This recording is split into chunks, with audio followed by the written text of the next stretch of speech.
جهة سوس ماتسا.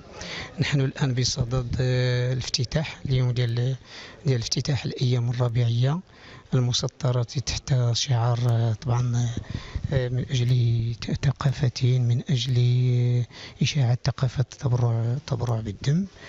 والمحور طبعا 3 أيام كاين اليوم الافتتاح ثم ندوة بمشاركة مجموعة من الأطباء المختصين في ميدان الدم وخلاياه. اولا نغتنم من هذه الفرصه لاقتراب رمضان، وفي نفس الوقت الناس باقي ما تعرفوا شيء مساله ديال اهميه فواصل ديال الدم، خاصه الفواصل النادره.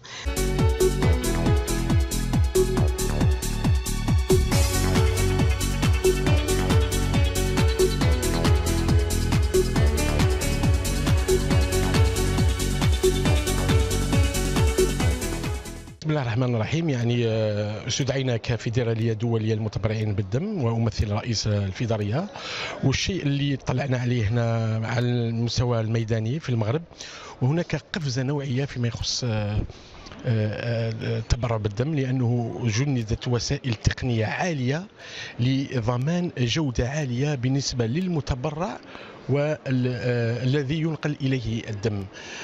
فهذا عمل نقدره في الفيدرالية الدولية للمتبرعين بالدم، ولكن كذلك نطلب من المجتمع المدني أن يلتحق بصفة فعالة لكي نرفع من نسبة المتبرعين، لأن المغرب وصل إلى 10% بالألف.